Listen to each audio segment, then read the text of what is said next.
Hello class. तो आज जो है हमारा लास्ट टॉपिक जो है इस चैप्टर का रिप्रोडक्टिव हेल्थ वो मैं डिस्कस करने जा रही हूँ। तो let's start with it. As we have seen the process of sexual maturation is gradual and takes place while general body growth is still going on. अभी तक हमने जो पढ़ा हमने उसमें देखा कि जो सेक्सुअल मैच्योरेशन की जो स्टेट होती है वो धीमी होती है, ग्रेजुअल होती है और वो जनरल बॉडी के ग्रोथ के साथ में चलती रहती है। Therefore, some degree of sexual maturation does not necessarily mean that the body or the mind is ready for the sexual acts or for having and bringing up children. लेकिन इसका मतलब ये नहीं है कि सेक्सुअल मैच्योरेशन का कि जो बॉडी जो है वो और या फिर जो माइंड हो वो सेक्सुअल एक्ट्स के लिए वो रेडी हो। How do we decide if the body or the mind is ready for the major responsibility? All of us are under many different kind of pressures about these issues. There can be pressure from our friends, from participating in many activities, whether we really want to or not.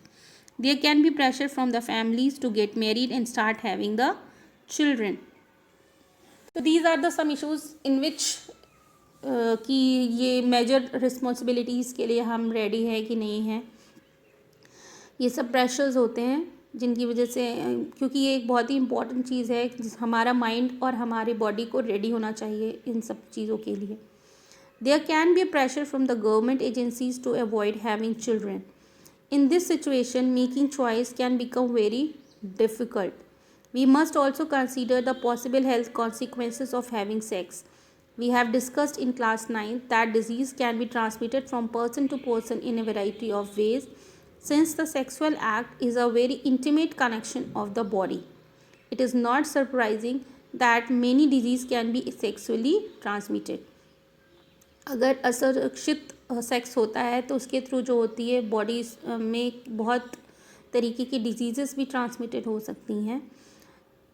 These include the bacterial infections such as gonorrhea and syphilis, and viral infections such as warts and HIV/AIDS. तो bacterial infection जैसे कि gonorrhoea और syphilis इस तरीके के bacterial infections हो सकते हैं। साथ ही में वायरल इन्फेक्शंस की बात करें तो वार्ट्स है या HIV/AIDS हैं, इस तरीके के इन्फेक्शंस हो सकते हैं। Is it possible to prevent the transmission of such diseases during the sexual act?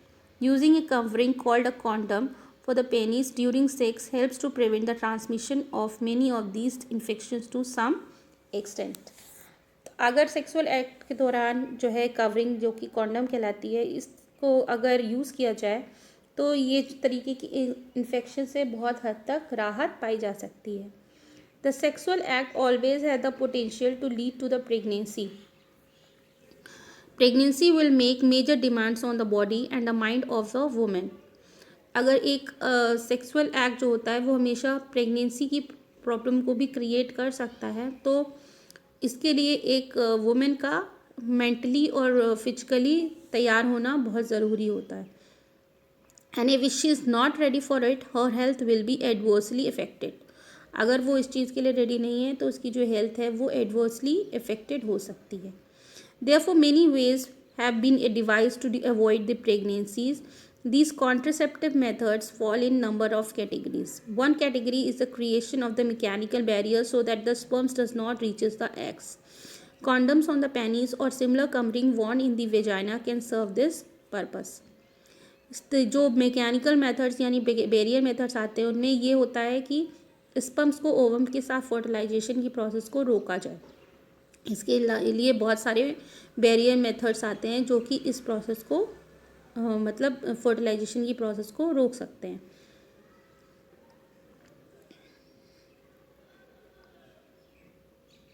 Another category of the contraceptive act by changing the hormonal balance of the body so that eggs are not released and fertilization cannot occur. Mechanical method के बाद दूसरा method आता है chemical methods का, जिसमें contraceptive pills ली जाती हैं जो कि हार्मोन्स की बॉडी में जो निकलने वाले जो हार्मोन्स होते हैं उनको चेंज कर देती हैं, जिसकी वजह से जो एग्स जो होते हैं वो फीमेल बॉडी में रिलीज़ ही नहीं होते हैं. ठीक है, और जब एग्स ही नहीं रिलीज़ होते हैं तो फर्टिलाइजेशन की प्रोसेस नहीं हो सकती. These drugs commonly need to be taken orally as a pills. ये pills टाइप की होती हैं, इनको orally लेना पड़ता है. However, since they change hormonal balances, they can cause side effects too. हाँ, ये हार्मोनल चेंजेस अगर बॉडी में लेके आ रहे हैं तो इनके साइड इफेक्ट्स भी होते हैं. Other contraceptive devices such as loop or the copper T are placed in the uterus to prevent the pregnancy. दूसरा ये होता है कि जो ये लूप या फेलोपियन ट्यूब में या वेजाइनस में जो है लूप या कॉपर टी लगा दिया जाता है, जिसकी वजह से स्पर्म जो होता है वो एग्स के थ्रू मीट ही नहीं कर पाता. Again they can cause the side effects due to the irritation of the uterus. क्योंकि ये बाहर की डिवाइसेस हैं, यूटिटेशन में आप यूट्रस में आप इसको इंट्रोड्यूस कर पा रहे हो, तो हमारी बॉडी जो होती है ना वो बाहर की चेंजेस को जल्दी एडॉप्ट नहीं कर पाती है due to the immunological changes. तो इस कंडीशन में यूट्रस में इरिटेशन प्रोड्यूस करने लगती है, जिसके थ्रू प्रॉब्लम्स हो सकती हैं. Okay. Again, they can cause side effects due to the irritation of the uterus.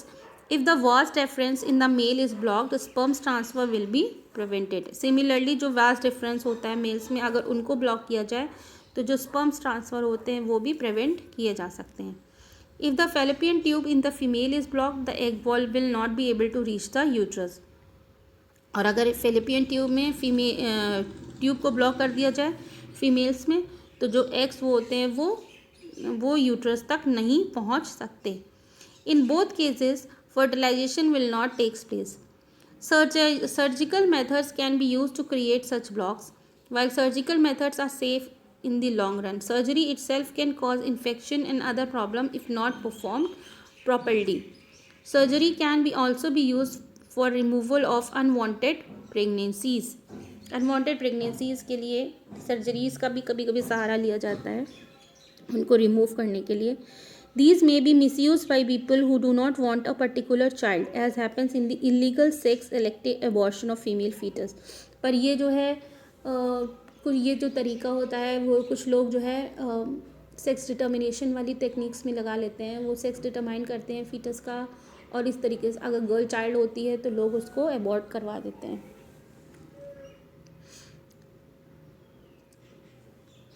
For a healthy society the female male sex ratio must be maintain.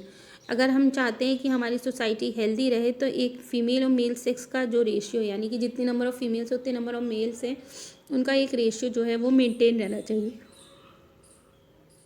Because of the recklessness female foeticide child sex ratio is declining at the alarming rate in some sections of our society, although parental sex determination has been prohibited by the law.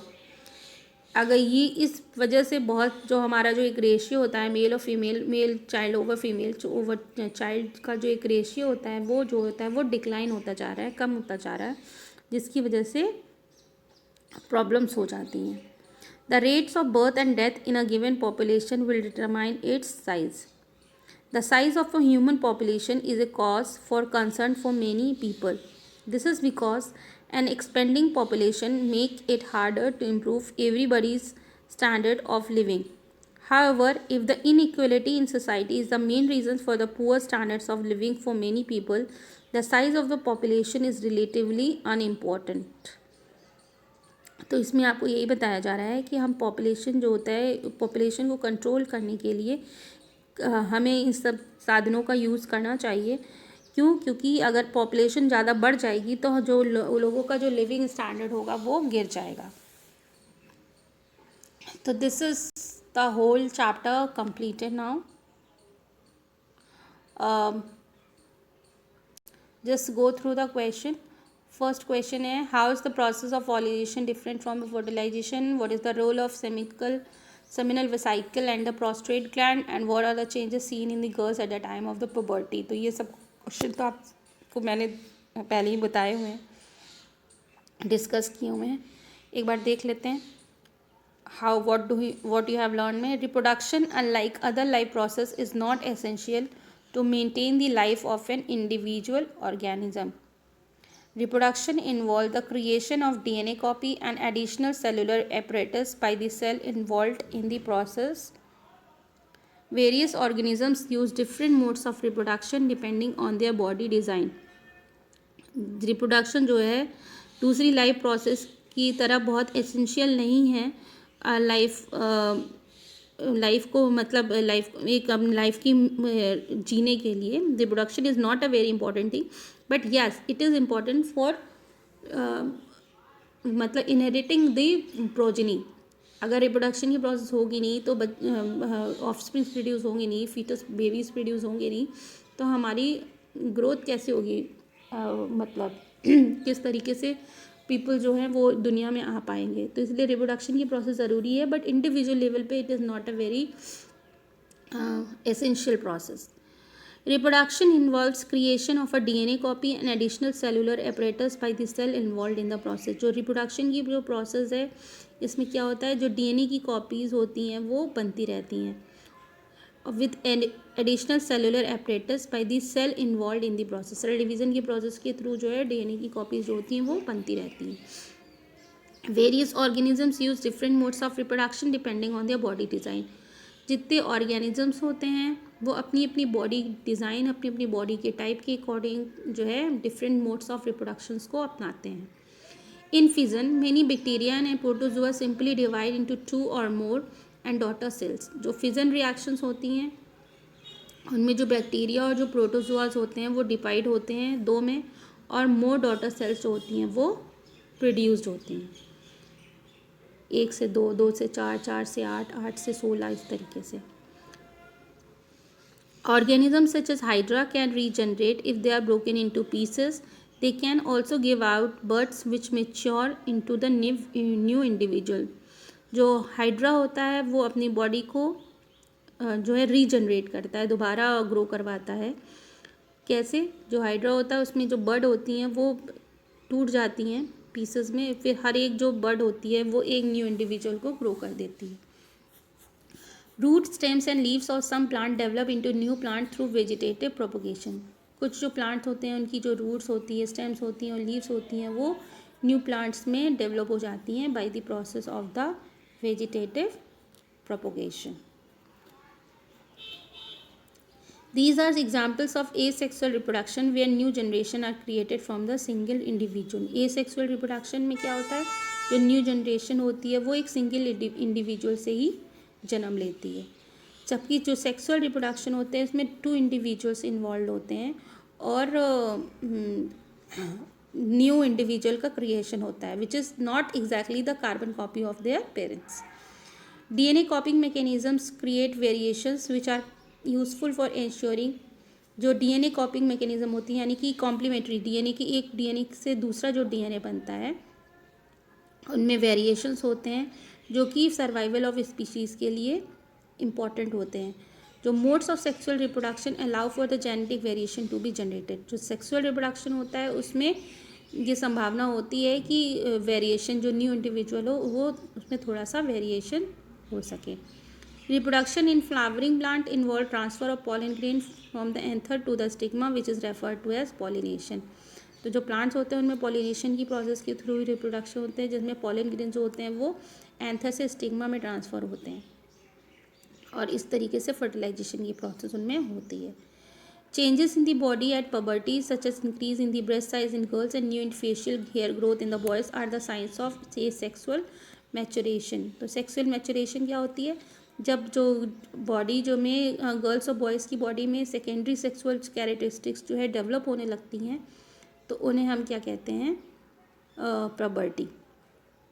The male reproductive system in human being consist of testis which produces sperms, vas deferens seminal vesicles, prostate gland, urethra and the penis. तो male reproductive system में ये parts होते हैं और जबकि female reproductive system में ovaries, fallopian tube, uterus और vaginas present होते हैं।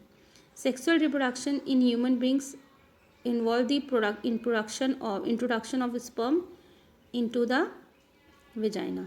जो सेक्सुअल रिप्रोडक्शन होता है उसमें ह्यूमन बींग्स पे उसमें स्पर्म्स जो होते हैं वो वेजाइना में इंट्रोड्यूस होते हैं, जिसके थ्रू सेक्सुअल रिप्रोडक्शन की प्रोसेस जो होती है वो होती है। तो this is all about the chapter now. In my next video I will give you the revision notes so that you can make your notes in your copy.